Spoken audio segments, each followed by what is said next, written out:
maka kita selaku umat Nabi Muhammad SAW sudah semestinya yaitu taat terhadap syariat Nabi Muhammad SAW sebagai bentuk taat kita juga kepada Allah Subhanahu wa taala. Bismillahirrahmanirrahim. Bismillahirrahmanirrahim. Assalamualaikum warahmatullahi wabarakatuh. Alhamdulillahilladzi arsala rasulahu bil huda wa dinil haqq liyudhhirahu 'ala dini kullihi wa kafaa billahi syahida. Summa salatu wassalamu ala rasulillahi khairil anami wal wara wa khairi man wati'a athara nabiyyina wa habibina Muhammad sallallahu alaihi wasallam wa ala alihi wa sahbihi wa man sara ala nahjihi wa iqtafa atharahu wastanna bi sunnatihi ila yaumiddin, amma ba'du. Sahabat Hujjah TV yang dirahmati Allah Subhanahu wa taala, pertama-tama marilah kita panjatkan puji syukur kita kepada Allah Subhanahu wa taala atas segala karunia nikmatnya. Kemudian tak lupa salawat dan salam kita curahkan pada Nabi kita Muhammad sallallahu alaihi wasallam, kepada keluarganya, sahabatnya serta kita selaku umatnya hingga akhir zaman. Sahabat Hujjah TV yang dimuliakan Allah Subhanahu wa taala, pada kesempatan hari ini insyaallah kita akan sedikit mengupas pembahasan tentang cinta Rasulullah sallallahu alaihi wasallam yang dikutip dari kitab Mawaqif Imaniyah karangan Syekh Ahmad Farid hafizahullah. Pada kesempatan ini kita akan mengupas pembahasan terkait masalah cinta Rasul yang terdiri dari 4 poin besar. Yang pertama adalah tentang anjuran mencintai Rasulullah SAW. Yang kedua yaitu wajibnya taat kita kepada Rasul serta mengamalkan sunnahnya sebagai bentuk pembuktian cinta kita pada beliau Sallallahu Alaihi Wasallam. Yang ketiga yaitu hal-hal yang bisa memotivasi kita untuk mengikuti sunnah beliau. Dan yang terakhir yaitu mawaqif imaniyah atau kisah-kisah para sahabat radhiyallahu anhum dalam pembuktian cinta mereka kepada Rasulullah Sallallahu Alaihi Wasallam. Sahabat Hujjah TV yang dimuliakan Allah Subhanahu wa taala, poin yang pertama adalah tentang masyru'iyah atau anjuran mencintai Rasulullah Sallallahu Alaihi Wasallam. Banyak dalil dari Al-Quran dan Sunnah yang menganjurkan kita selaku umat Nabi Muhammad Sallallahu Alaihi Wasallam untuk mencintai beliau. Di antaranya dari Al-Quran, Allah berfirman, "Qul in kuntum tuhibbunallah fattabi'uni yuhibbukumullah." Allah sebutkan dalam surat Ali Imran ayat 31 yang bunyinya adalah, "Qul in kuntum," katakanlah jika kalian mencintai, in kuntum tuhibbunallah, jika kalian mencintai Allah, fattabi'uni, maka ikutilah Rasul, yuhibbukumullah, niscaya Allah akan mencintai kalian. Imam Ibnu Qayyim rahimahullah taala membagi cinta menjadi 4. Cinta yang pertama adalah mahabbatullah, cinta Allah. Cinta yang kedua adalah mahabbatu ma yuhibbullah, mencintai apa yang Allah cintai. Di antara hal yang Allah cintai adalah mengikuti sunnah Nabi Muhammad SAW. Cinta yang ketiga yang didefinisikan oleh Ibnu Qayyim adalah mahabbatulillah fillah, cintanya seseorang terhadap orang lain karena landasan iman kepada Allah Subhanahu wa taala, sebagaimana dalam hadis Rasulullah SAW, "Sab'atun yudhilluhumullah fi dhillihi yauma la dhilla illa dhilluh." Akan ada 7 golongan pada hari kiamat yang akan dinaungi oleh Allah Subhanahu wa taala, di mana pada hari itu tidak ada naungan kecuali naungan Allah. Di antara 7 golongan tersebut adalah rajulani tahabba fillah ijtama'a alaihi wa tafarraqa alaihi. 2 orang yang cinta karena Allah bertemu dan berpisah karena Allah. Dan yang keempat yaitu mahabbatu ma'allah, yaitu mahabbah syirik, yang artinya adalah menduakan cinta Allah. Menduakan cinta Allah diantaranya dengan cara beribadah kepada selain Allah. Dan inilah mahabbah yang dilarang dalam syariat Islam. Ini adalah pembagian cinta yang didefinisikan oleh Ibnu Qayyim rahimahullah taala, bahwa cinta itu ada 4. Yang pertama cinta Allah, mahabbatullah. Yang kedua mahabbatu ma yuhibbullah, mencintai apa yang Allah cintai, diantaranya yaitu mengikuti sunnah Nabi. Yang ketiga yaitu mahabbatu fillah aulillah, mencintai seseorang karena Allah. Dan yang terakhir mahabbatu ma'allah, yaitu cinta syirik, maksudnya menyekutukan Allah dalam bentuk peribadatan. Kemudian adapun dari hadis Rasulullah SAW, anjuran tentang mencintai beliau adalah, di sini Imam Bukhari rahimahullah taala dan Imam Muslim meriwayatkan suatu hadis yang bunyinya, la yu'minu ahadukum, tidaklah sempurna iman kalian, hatta akuna habba ilaih, sampai aku ini menjadi orang yang paling dicintai, bahkan sampai diri kita sendiri. Jadi urutan cinta yang benar adalah pertama mencintai Allah, kemudian cinta Rasul. Ya. Tidak boleh kita mencintai seseorang, bahkan orang tua kita, melebihi cinta kita kepada Rasulullah Shallallahu Alaihi Wasallam. Begitupun dalam hadis yang diriwayatkan Imam Bukhari dan Muslim dan Tirmidzi, salatsun man kunna fihi wajada halatul iman. Akan ada 3 golongan yang mendapatkan, yang akan merasakan manisnya iman. Di antaranya adalah orang yang mencintai Rasulullah Shallallahu Alaihi Wasallam. Kemudian ketika kita berbicara masalah cinta Rasulullah SAW, tentu kita perlu berbicara tentang adab, ya. Karena berbicara masalah adab itu bukan pembahasan bagaimana kita menghormati orang yang lebih tua saja. Namun berbicara masalah adab adalah pembahasan bagaimana kita menghormati orang yang lebih tua, ini yang utama, orang yang sebaya, bahkan orang yang di bawah kita. Karena sesungguhnya Allah berfirman dalam surat Al-Isra, "Walaqad karramna bani Adam." Dan sungguh sudah aku muliakan keturunan Adam. Allah saja sudah memuliakan keturunan Adam.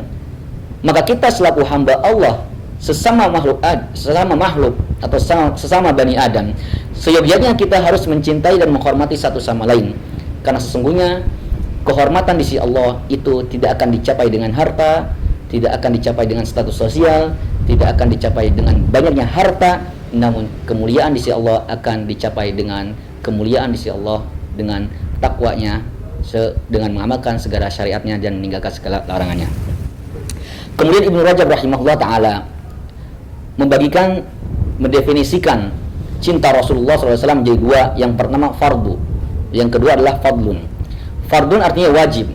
Cinta yang wajib adalah dengan qabulu majabi Rasulullah SAW, yaitu menerima dengan dan meyakini bahwa apa yang didatangkan Rasulullah itu adalah benar dan mendatangkan maslahat. Itu yang sifatnya fardun. Adapun cinta yang sifatnya fadlun, yaitu keutamaan, keistimewaan, kekhususan, yaitu husnul ta'assi bihi, yaitu dengan mengikuti sunnah Rasulullah SAW. Karena kita bisa melihat ada orang yang hanya sekedar mengikuti sebagian dari sunnah Rasulullah, dan ada orang yang memang iltizam dengan sunnah Rasulullah, dan itulah adalah fadlun, keutamaan yang Allah berikan kepada hamba tersebut. Dzalika fadlullahi yu'tihi may yasha. Itulah keutamaan Allah yang Allah berikan kepada siapa saja yang Allah kehendaki. Kemudian bagaimana bentuk adab kita terhadap Rasulullah SAW? Ya. Adab kita terhadap Rasulullah SAW diantaranya adalah dengan tidak mengedepankan pendapat atau perkataan manusia, atau dibenturkan pendapat manusia dengan pendapat atau perkataan atau sabda Rasulullah SAW. Sebagaimana yang sampaikan dalam surat Al-Hujurat ayat 1, la tuqaddimu baina yadayillahi wa rasulih. Janganlah kalian mengedepankan atau membenturkan pendapat kalian dengan firman Allah dan sabda Rasul. Ketika ada sabda Rasulullah SAW dan itu hadis sahih, maka kita selaku seorang mukmin harus menerima dengan lapang dada. Radita am abaita, kita ridho atau tidak ridho, suka atau tidak suka. Karena sesungguhnya definisi Islam ada al-inqiyad. Definisi al-Islam adalah al-khudu, yaitu tunduk terhadap apa? Tunduk terhadap syariat Allah dan Rasul. Makanya Allah berfirman dalam surat Al-Ahzab surat 33, "Wa ma kana lil mu'minin wala mu'minatin." Tidak pantas bagi seorang mukmin laki-laki dan mukmin perempuan, idza qadallahu wa rasuluhu amran, apabila Allah dan Rasul sudah menetapkan suatu perkara, ayyakuna lahumul khiyaratu min amrihim, bahwa mereka memilih perkara yang lain. Wa may ya'sillah wa rasulahu faqad dhalla dhalalan ba'ida. Barang siapa yang bermaksiat terhadap Allah dan Rasul, maka sungguhnya dia dalam kesesatan yang nyata. Itulah poin pertama terkait tentang anjuran terhadap cinta Rasulullah SAW. Adapun poin yang kedua, yaitu wujub ta'atihi wa ittiba'i sunnati Rasulullah SAW wa huwa tahqiq mahabbatihi, yang artinya adalah wajibnya kita mengikuti sunnah Rasulullah dan taat kepada beliau sebagai bukti cinta kita kepada Rasulullah SAW. Karena cinta kita terhadap Rasul itu tak terbatas dengan perkataan kami cinta Rasul. Yang perlu digarisbawahi adalah bahwa cinta kita terhadap Rasul itu terbukti dengan mengikuti sunnahnya. Cinta kita terhadap Rasul akan terbukti dengan mengikuti sunnahnya, bukan sekedar dengan omongan biasa. Mahabbatu Rasul muhaqqaqatun bittiba' sunnatihi, bahwa cinta Rasul itu terbukti dengan mengikuti sunnahnya. Adapun cinta kita sesama manusia yaitu terbukti dengan mendoakan. Maka sebagai bukti cinta kita kepada Rasulullah SAW adalah dengan mengamalkan sunnahnya. Makanya Imam Sufyan mengatakan la yuqbalu qaulun illa bil amal. Perkataan itu tidak bisa diterima kecuali dengan pembuktian. Anda mencintai orang tua Anda dengan sekedar omongan, ini tak terbukti. Tapi bukti Anda cinta kepada orang tua terbukti dengan mendoakannya. Karena bukti kita terhadap muslim yang lain yaitu dengan mendoakannya. Bukti kita kepada Rasulullah SAW yaitu dengan mengikuti sunnahnya. Imam Sufyan mengatakan la yuqbalu qaulun illa bil amal. Perkataan tidak bisa diterima kecuali dengan pembuktian amalan. Wala yastaqimu qaulun wala amalu illa binniyah. Dan dengan perkataan serta perbuatan itu tidak akan diterima kecuali dengan niat yang ikhlas karena Allah Subhanahu wa taala. Wala yastaqimu qaulun wa amalun wa niyatun illa bimuwafaqati sunnati Rasulullah sallallahu alaihi wasallam. Dan amalan serta perkataan serta niat itu tidak akan bisa diterima melainkan sesuai dengan sunnah Rasulullah sallallahu alaihi wasallam. Dari sini kita paham bahwa amalan itu akan diterima oleh Allah Subhanahu wa taala dengan dua hal. Yang pertama dilandasi dengan ikhlas karena Allah Subhanahu wa taala, yang kedua yaitu dengan mengikuti tuntunan Nabi Muhammad sallallahu alaihi wasallam. Inilah dua hal yang bisa menjadikan amalan kita berkualitas di sisi Allah Subhanahu wa taala. Kemudian adapun dalil-dalil tentang anjuran atau wajibnya kita taat terhadap Rasulullah sallallahu alaihi wasallam, di antaranya Allah berfirman dalam surat An-Nisa ayat 80, ya. May yuti'ir rasul faqad ata'a Allah. Barang siapa yang mengikuti, mentaati Rasulullah sallallahu alaihi wasallam, sungguh dia sudah taat pada Allah.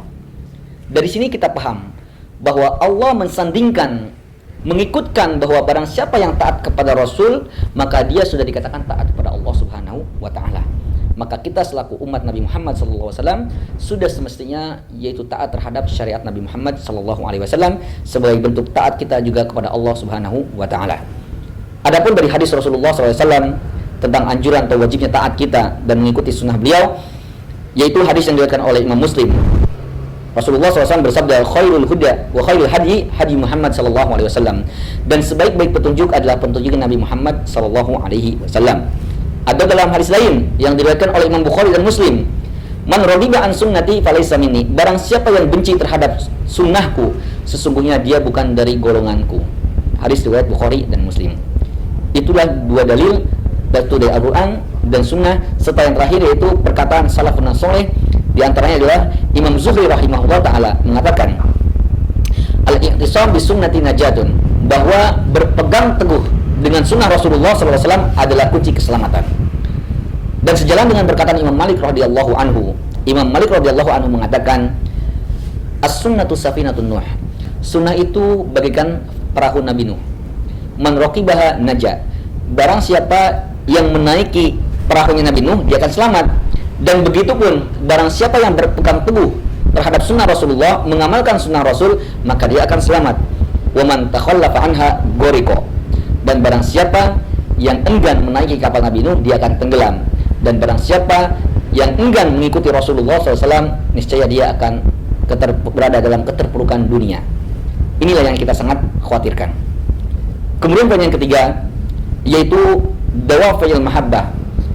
Hal-hal apa saja yang bisa memotivasi kita agar kita bisa mengikuti Rasulullah sallallahu alaihi wasallam. Yang pertama adalah bahwa mencintai Rasul dengan mengamalkan sunnah beliau adalah sebab cinta Allah terhadap kita. Yaitu di antara sebab cinta Allah terhadap hambanya adalah dengan mengikuti Rasulullah sallallahu alaihi wasallam. Sebagaimana dalam firman Allah dalam surat Ali Imran surat 3 ayat 31 yang berbunyi, qul in kuntum tuhibbunallaha fattabi'uni. Katakanlah jika kalian mencintai Allah, maka ikutilah Rasul. Yuhibbukumullah. Niscaya Allah akan mencintai kalian. Ini poin pertama, bahwa di antara hal yang bisa memotivasi kita agar mengikuti Nabi adalah bahwa mengikuti sunnah Nabi Muhammad SAW bisa mendatangkan cinta Allah kepada kita. Kemudian yang kedua yaitu ma'rifatun Nabi wa dirasatu syama'ilihi, yaitu mengenal Nabi serta mempelajari bagaimana kehidupan beliau sehari-hari, bagaimana akhlak beliau dengan kaum muslimin serta kaum kufar, bagaimana muamalah beliau sesama manusia. Ketika kita paham bagaimana akhlak Nabi kita Muhammad SAW, walaupun ya, Aisyah radhiyallahu anha, Ummuna Aisyah radhiyallahu anha mengatakan bahwa akhlak Nabi khuluqul Quran. Akhlak Nabi itu bagian Quran yang berjalan. Kemudian poin ketiga yang bisa mendorong kita, yang memotivasi kita agar mengikuti sunnah beliau, yaitu tasyrifatun Nabi sallallahu alaihi wasallam, yaitu mengenal kemuliaan Nabi Muhammad sallallahu alaihi wasallam. Di antara dalil yang menunjukkan kemuliaan Nabi dalam hadis riwayat Bukhari dan Muslim, Rasulullah sallallahu alaihi wasallam bersabda, "Ana sayyidun walad Adam." Aku adalah tuan, aku adalah pemimpin atau tokoh dari keturunan Adam yaumal qiyamah, pada hari kiamat. Wala fakhr, dan aku tidak sombong. Kemudian poin yang keempat yang bisa memotivasi kita agar kita cinta Rasulullah dan mengikuti sunnahnya adalah ma'rifatu syafaqatihi wa rahmatihi ala ummatihi, yaitu mengenal sejauh mana cinta Rasul dan kasih sayangnya terhadap umatnya. Disebutkan dalam surat At-Taubah surat 9 ayat 128, Allah berfirman, "Laqad ja'akum rasulun min anfusikum." Sungguh telah datang kepada kalian rasul dari kalangan kalian. Yang nantinya akan disebutkan bil mu'minina raufur rahim. Yang mana nabi tersebut yaitu Nabi Muhammad sangat memiliki kasih sayang yang kuat, rauf dan rahim terhadap kaum mukminin. Kemudian poin terakhir yang bisa memotivasi kita agar kita mencintai Rasul dan mengikuti sunnahnya, yaitu ikhbarullah ibadahu bimanzilatin Nabi sallallahu alaihi wasallam, bahwa Allah menjelaskan dalam Al-Quran tentang kehormatan atau kedudukan mulia Nabi Muhammad sallallahu alaihi wasallam. Ketika kita paham bahwa Allah menyebutkan kedudukan Nabi, kemuliaan Nabi di sisi Allah, maka sudah sepatutnya kita selaku umatnya mengikuti Nabi, karena Nabi sallallahu alaihi wasallam adalah hamba atau rasul yang Allah agungkan. Di antaranya Allah berfirman, "Innallaha wa malaikatahu yusholluna 'alan nabi." Sesungguhnya Allah dan para malaikat berselawat pada Nabi. Tidaklah Allah berselawat kepada Nabi melainkan karena Nabi memiliki kedudukan yang mulia. Dari sini kita paham bahwa cukuplah kedudukan mulia Nabi di sisi Allah menjadi sebab alasan kita agar kita mengikuti sunnah Nabi Muhammad SAW. Dan poin yang terakhir yaitu mawaqif imaniyah fi Muhammad Rasulullah SAW, yaitu kisah-kisah para sahabat atau ulama salafun saleh terhadap pembuktian cinta mereka terhadap Rasulullah SAW. Ada beberapa kisah. Yang pertama yaitu kisah Ali radhiyallahu anhu, sebagaimana yang diriwayatkan oleh Ibnu Ishaq, ya, dalam kitab Sirah Ibnu Hisham Ma'radul Unf. Ibnu Hisham menjelaskan kisah Ali sebagai bukti cinta pada Nabi Muhammad SAW.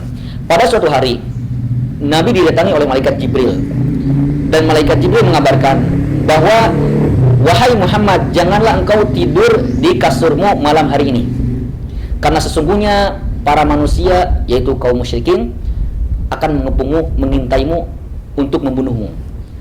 Akhirnya Nabi pun memerintahkan Ali agar menggantikannya tidur di ranjang beliau. Bukti cinta Ali tidak sekedar dengan omongan saja. Bukti cinta Ali dibuktikan dengan melakukan apa yang Rasul wasiatkan, sehingga Ali pun tidur di atas ranjang Nabi Muhammad SAW.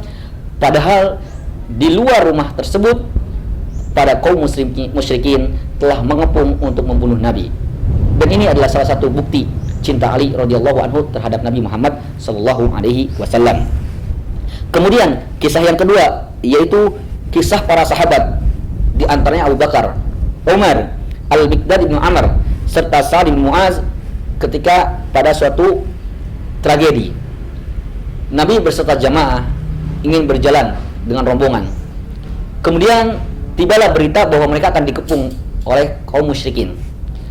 Akhirnya Nabi bermusyawarah dengan para sahabat, "Bagaimana pendapat kalian? Apakah kita melanjutkan perjalanan atau kita pulang kembali?" Abu Bakar dan Umar memberikan pendapatnya. Kemudian datanglah giliran Miqdad Ibnu Amr yang mengatakan bahwa sesungguhnya kami tidak seperti Bani Israel. Wahai Rasulullah, kami tidak seperti Bani Israel, yang mana Bani Israel ketika Nabi Musa alaihissalam dihadapkan dengan musuh, mereka enggan untuk membantunya, sebagaimana yang dikisahkan oleh Allah dalam surah Al-Maidah surat kelima ayat 24, ya, lan nadkhula abadan madamu fiha, bahwa kamu tidak akan masuk ke dalam tempat itu, madamu fiha, ya.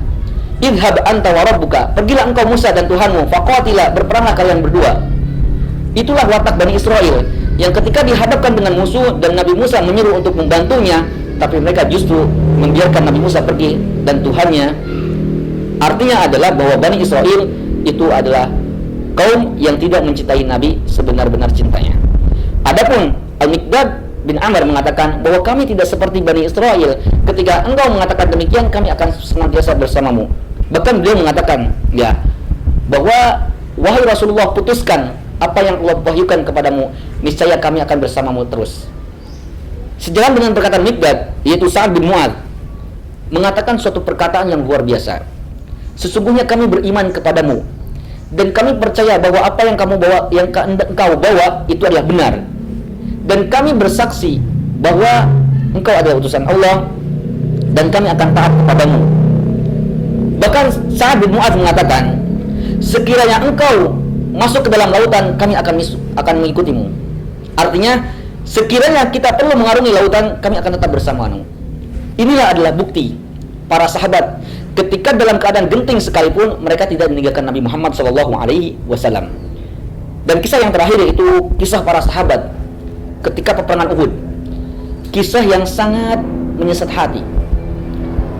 Suatu ketika dalam peperangan Uhud terbunuh sahabat sekitar 70 radhiyallahu anhu. Ketika peperangan selesai, 70 dari kalangan sahabat terbunuh. Akhirnya mereka pun dikuburkan. Ketika peperangan selesai, mereka kembali ke Madinah dan tersebar informasi bahwa Rasulullah terbunuh. Kemudian Rasulullah pun ternyata ada bersama mereka, artinya bahwa khabar itu tidak benar. Akhirnya para kaum muslimin di Madinah menyambut kemenangan dan mereka bersenang-senang dengan informasi bahwa Rasulullah masih hidup. Namun ternyata kaum musyrikin yang dipelopori oleh Abu Jahal atau Abu Sufyan berniat untuk menyerang kaum muslimin setelah mendengar bahwa kaum muslimin senang dengan kemenangan dan senang dengan adanya Rasulullah SAW. Maka Rasulullah SAW ketika mendengar informasi bahwa Abu Sufyan akan menyerang lagi, maka Rasulullah berwasiat kepada para pejuang di Uhud bahwa besok kita akan kembali berperang. Padahal para sahabat yang saat itu masih dalam keadaan sedih karena di kalangan keluarga mereka masih ada yang sudah meninggal. Bahkan ada di antara mereka yang masih berlumuran darah. Tapi kecintaan mereka terhadap Rasulullah SAW tidak membuat mereka enggan. Mereka buktikan cinta atau setia mereka kepada Rasulullah SAW sekalipun mereka dalam keadaan kesedihan, sekalipun mereka dalam keadaan berdarah. Mereka akhirnya pergi menemani Rasulullah SAW dalam peperangan di hari esoknya. Ini diabadikan oleh Allah Subhanahu wa taala dalam surah Ali Imran ayat 172 sampai 174, kisah bagaimana sahabat setia berperang bersama Rasulullah SAW sekalipun dalam keadaan yang lemah, sekalipun dalam keadaan sedih yang mendalam, karena sesungguhnya mereka mencintai Rasulullah SAW bukan sekedar omongan, namun mereka buktikan dengan melakukan segala apa yang diperintahkan Rasulullah SAW. Dari sini kita paham bahwa cinta Rasulullah SAW tak terbatas dengan omongan saja, namun cinta Rasulullah SAW itu akan terbukti dengan kita mengikuti sunnah beliau SAW, dan itu perlu dilandasi ikhlas karena Allah Subhanahu wa taala, agar apa yang kita lakukan dan segala amalan yang kita lakukan bernilai berkualitas di sisi Allah Subhanahu wa taala. Mudah-mudahan kita semua diberikan oleh Allah keimanan yang kuat, rasa cinta yang kuat kepada Rasulullah SAW, karena sesungguhnya Islam itu diawali dengan keasingan dan akan kembali asing di akhir zaman, sebagaimana riwayat Abu Hurairah dalam riwayat Muslim, badal Islamu ghoriban wa sayaudu ghoriban kama bada'a fatuba lil ghuraba. Islam asal muasalnya terasa asing dan akan asing pada akhir zaman, maka berbahagialah bagi mereka yang terasingkan. Siapa yang mereka yang terasingkan? Mereka lah yang berpegang teguh terhadap Al-Quran dan Sunnah Rasulullah SAW. Mudah-mudahan kita diberikan keistiqomahan dalam meniti perjuangan di jalan Allah Subhanahu wa taala. Akhir kalam, billahi taufiq wal hidayah wa ridha wal inayah. Wa sallallahu ala nabiyina Muhammad wa akhir da'wana alhamdulillahi rabbil alamin. Wa jazakumullahu khair ala husni istimaikum. Assalamualaikum warahmatullahi wabarakatuh.